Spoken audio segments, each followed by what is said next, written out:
अमृतवाणी चैनल में आपका स्वागत है।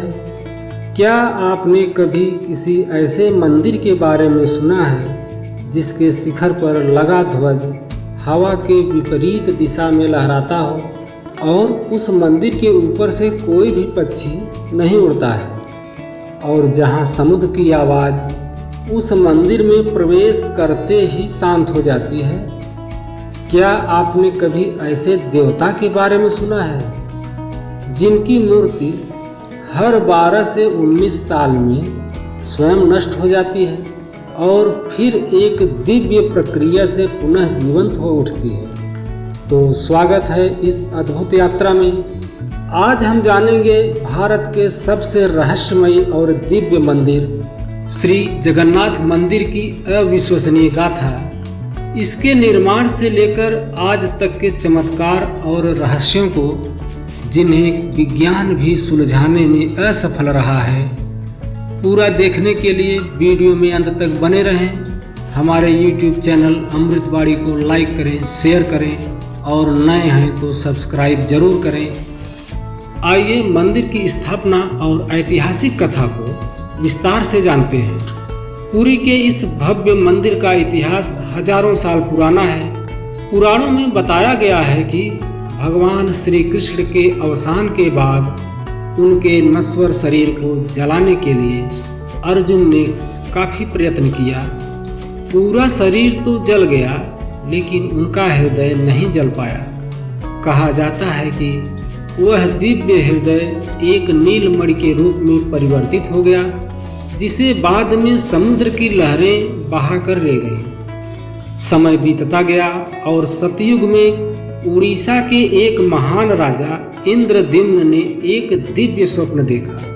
स्वप्न में भगवान विष्णु ने उन्हें आदेश दिया कि वह समुद्र के किनारे जाकर इस दिव्य मणि को खोजें और वहां एक भव्य मंदिर का निर्माण करें। राजा ने इस स्वप्न को सत्य मानते हुए एक विशाल खोज अभियान शुरू किया और आखिरकार उन्हें समुद्र तट पर पानी में तैरते हुए लकड़ी के एक मोटे तने पर नीलमणि प्राप्त हो गई। लेकिन मुख्य समस्या यह थी कि इस पवित्र मणि को भगवान की मूर्ति में कैसे स्थापित किया जाए।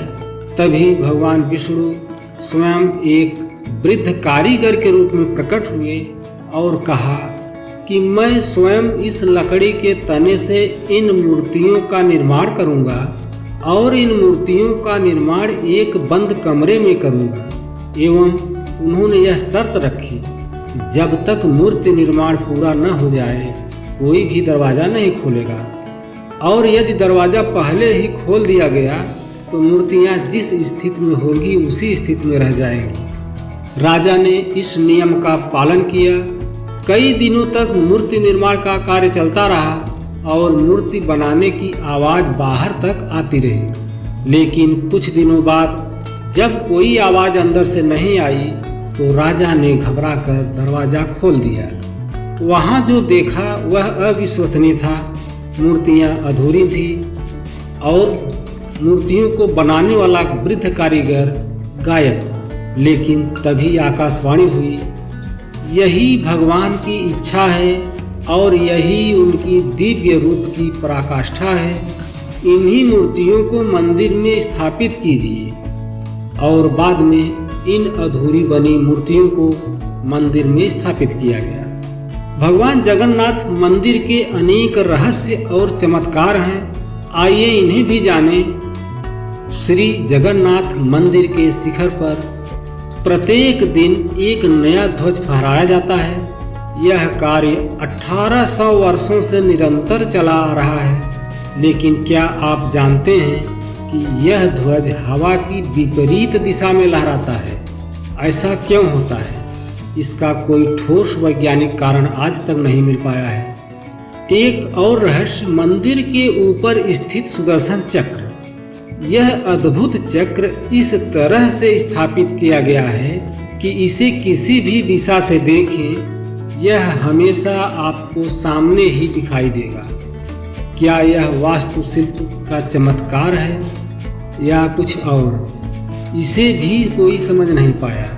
क्या आप जानते हैं कि कोई भी पक्षी इस मंदिर के ऊपर नहीं उड़ता है, न ही कोई वहां से विमान उड़ता है। यह कैसे संभव है? वैज्ञानिकों ने इस पर कई अध्ययन किए, लेकिन किसी भी निष्कर्ष पर नहीं पहुंच पाए। यह रहस्य आज भी अनसुलझा है।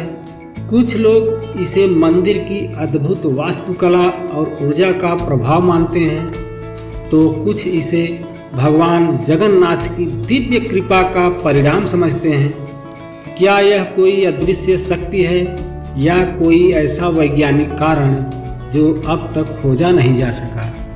जो भी हो, यह रहस्य आज भी श्रद्धालुओं और शोधकर्ताओं के लिए एक पहेली बना हुआ है। पुरी के समुद्र तट पर स्थित यह मंदिर इतना विशाल है कि इसकी भव्यता दूर से ही दिखाई देती है, लेकिन जैसे ही आप मंदिर के मुख्य प्रवेश द्वार सिंह द्वार से अंदर प्रवेश करते हैं तो समुद्र की गर्जना अचानक शांत हो जाती है, और जब आप बाहर आते हैं तो फिर से वही लहरों की गूंज सुनाई देने लगती है। यह रहस्य वैज्ञानिकों और श्रद्धालुओं के लिए एक अनसुलझी पहेली बना हुआ है। कुछ विशेषज्ञ इसे मंदिर की अद्भुत वास्तुकला और ध्वनि इंजीनियरिंग का परिणाम मानते हैं, जहां हवा और संरचनाओं की स्थिति इस साउंड इफेक्ट को जन्म देती है। वहीं कुछ भक्त इसे भगवान जगन्नाथ की कृपा और मंदिर की दिव्य ऊर्जा से जोड़ते हैं। आखिर ऐसा क्या है जो इस स्थान को इतना अद्भुत और रहस्यमय बनाता है? क्या यह केवल संयोग है या फिर कोई गूढ़ रहस्य जिसे विज्ञान अब तक नहीं समझ पाया? क्या आप जानते हैं कि भगवान जगन्नाथ, बलभद्र और सुभद्रा की मूर्तियां हर 12 से 19 वर्षों में बदली जाती हैं। इस प्रक्रिया को नवकलेवर कहा जाता है, लेकिन इस प्रक्रिया में सबसे बड़ा रहस्य छिपा है मूर्तियों के भीतर रखा ब्रह्म तत्व। इस तत्व को स्थानांतरित करने की प्रक्रिया अत्यंत गुप्त होती है। इसे करने वाले पुजारी आंखों पर पट्टी बांध लेते हैं और गुप्त अंधेरे में इस पवित्र शक्ति को स्थानांतरित किया जाता है। कहा जाता है कि जिसने भी इसे अपनी आंखों से देखा वह जीवित नहीं रहा। और श्री जगन्नाथ मंदिर की एक विशेषता और है कि दिन में किसी भी समय मंदिर की छाया नहीं बनती। क्या आप जानते हैं कि मंदिर में बनाए जाने वाले महाप्रसाद में 56 प्रकार के व्यंजन होते हैं और यह प्रसाद मिट्टी के 7 बर्तनों में पकाया जाता है। बर्तन एक के ऊपर एक रखे जाते हैं और सबसे ऊपर का बर्तन पहले पकता है, जबकि सबसे नीचे का बाद में। और आपको यह जानकर आश्चर्य होगा कि इस महारसोई में 500 रसोइयाँ और 300 सहायक मिलकर महाप्रसाद का निर्माण करते हैं। और कहा जाता है कि यह विश्व की सबसे बड़ी रसोई है। और सबसे बड़ी बात, कोई भी दिन हो, कितने भी श्रद्धालु आए, प्रसाद न तो कम पड़ता है और न ही बचता है। श्री जगन्नाथ मंदिर केवल हिंदू धर्म के अनुयायियों के लिए खुला है। अन्य धर्मों के लोग मंदिर के अंदर प्रवेश नहीं कर सकते। इस परंपरा के पीछे कई ऐतिहासिक कारण बताए जाते हैं। कुछ लोगों का मानना है कि यह नियम मंदिर की पवित्रता को बनाए रखने के लिए है, जबकि कुछ इसे सदियों पुरानी परंपरा के रूप में देखते हैं। हालांकि जो लोग मंदिर के अंदर नहीं जा सकते, वे बाहर से ही भगवान के दर्शन कर सकते हैं और मंदिर की दिव्य ऊर्जा को अनुभव कर सकते हैं। पुरी का श्री जगन्नाथ मंदिर केवल एक धार्मिक स्थल नहीं है, बल्कि एक दिव्य शक्ति का प्रमाण है। और यहाँ की हर परंपरा, हर ईंट, हर ध्वनि एक रहस्य समेटे हुए है। यह मंदिर हमें सिखाता है कि भक्ति केवल दर्शन तक सीमित नहीं, बल्कि यह अनुभव की चीज है। यही कारण है कि श्री जगन्नाथ जग के नाथ हैं, समस्त ब्रह्मांड के अधिपति हैं। जगन्नाथ रथ यात्रा विश्व की सबसे भव्य धार्मिक यात्रा है। हर साल आषाढ़ मास के शुक्ल पक्ष की द्वितीया तिथि को पुरी में एक अद्भुत दृश्य देखने को मिलता है।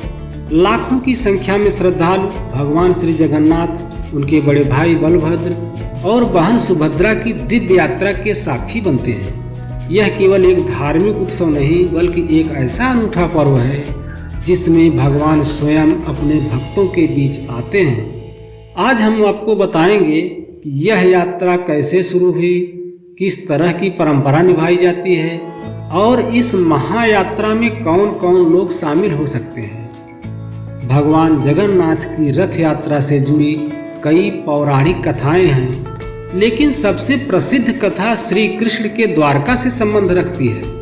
कहते हैं जब श्री कृष्ण अपनी लीलाओं का अंत कर चुके थे और उनका शरीर दिव्य स्वरूप में विलीन होने वाला था, तब उनके भक्तों ने उनसे एक प्रार्थना की, हे प्रभु कृपया हमें अपने दर्शन देते रहिए। भगवान ने कहा, जब कलयुग आएगा तब मैं नीलांचल, जो कि आज पुरी के नाम से जानी जाती है, में एक अनोखी मूर्ति के रूप में प्रकट होऊंगा और हर साल भक्तों के बीच आकर उन्हें दर्शन दूंगा। और यही परंपरा आज तक चली आ रही है। भगवान जगन्नाथ, बलभद्र और सुभद्रा हर साल अपने भव्य रथों पर विराजमान होकर भक्तों के बीच आते हैं। रथ यात्रा की शुरुआत मंदिर के अंदर एक विशेष पूजा से होती है। इस मंदिर में छापा कार्य नामक रस्म होती है, जिसमें भगवान के विग्रहों को औषधि स्नान कराया जाता है। फिर भगवान को 15 दिनों तक विश्राम करने के लिए अनासर गृह में रखा जाता है। इस दौरान भक्तों को उनके दर्शन नहीं होते। जब भगवान विश्राम से बाहर आते हैं तब पुरी में एक अद्भुत माहौल बनता है। मंदिर के मुख्य द्वार पर राजपुरोहित और पुरी के गजपति महाराज स्वयं झाड़ू लगाकर रास्ता साफ करते हैं। यह रस्म छेरा पहरा कहलाती है, जो यह दर्शाती है कि भगवान के आगे राजा और रंक दोनों एक समान हैं। इसके बाद भगवान को विशेष वस्त्र पहनाए जाते हैं, फिर उन्हें रथ पर विराजमान किया जाता है। श्री जगन्नाथ रथ यात्रा में 3 प्रमुख रथ होते हैं। प्रत्येक रथ की अपनी एक विशेषता होती है। नंदी घोष रथ, यह भगवान जगन्नाथ का रथ है। यह सबसे ऊंचा रथ होता है, जिसकी ऊंचाई लगभग 45 फीट होती है। इस रथ में 16 पहिए होते हैं। इसका रंग पीला और लाल होता है। लाल ध्वज रथ, यह रथ भगवान बलभद्र का है। यह रथ 44 फीट ऊंचा होता है और इसमें 14 पहिए लगे होते हैं। इसका रंग नीला और लाल होता है। दर्प दलन रथ, यह भगवान जगन्नाथ की बहन सुभद्रा का रथ है। यह 43 फीट ऊंचा होता है और इसमें 12 पहिए होते हैं। इसका रंग काला और लाल होता है। तीनों रथ मंदिर से गुंडीचा मंदिर तक की यात्रा करते हैं। यात्रा के दौरान भक्तों का जन सैलाब उमड़ पड़ता है और हर कोई रथ की रस्सी खींचने के लिए आतुर होता है। इस यात्रा में लाखों श्रद्धालु, संत, पुजारी, कलाकार और भक्तजन भाग लेते हैं। कई अंतर्राष्ट्रीय भक्त भी यहाँ आते हैं।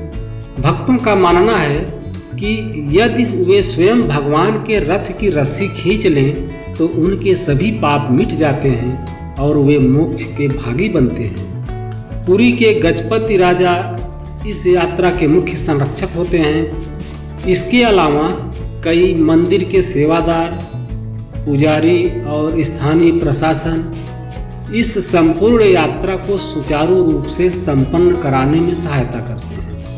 रथ यात्रा के दौरान भगवान जगन्नाथ, बलभद्र और सुभद्रा 9 दिनों तक गुंडीचा मंदिर में विश्राम करते हैं। इसके बाद उन्हें पुनः पुरी के मुख्य मंदिर में वापस लाया जाता है। यह यात्रा बहुधा यात्रा कहलाती है। वापसी के समय भगवान को सुंदर बाह रूप में दर्शाया जाता है और इस दौरान भक्तों के लिए विशेष पूजा अर्चना की जाती है। अंत में भगवान की मूर्तियों को फिर से मुख्य मंदिर में स्थापित कर दिया जाता है और इस तरह यह महायात्रा संपन्न होती है। पुरी का श्री जगन्नाथ मंदिर केवल एक धार्मिक स्थल नहीं बल्कि भक्ति, श्रद्धा और दिव्यता का प्रतीक है। भगवान श्री जगन्नाथ के दर्शन मात्र से भक्तों का हृदय आनंद से भर जाता है। इस यात्रा में शामिल होना हर हिंदू भक्त के लिए एक स्वप्न जैसा होता है। यह हमें सिखाता है कि भगवान केवल मंदिरों में नहीं बल्कि भक्तों के बीच भी उपस्थित होते हैं।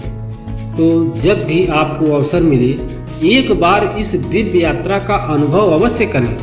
यह वीडियो पसंद आई है तो हमें कमेंट में ज़रूर बताएं और हमारे चैनल अमृतवाणी को लाइक करें, शेयर करें और सब्सक्राइब करना न भूलें। धन्यवाद।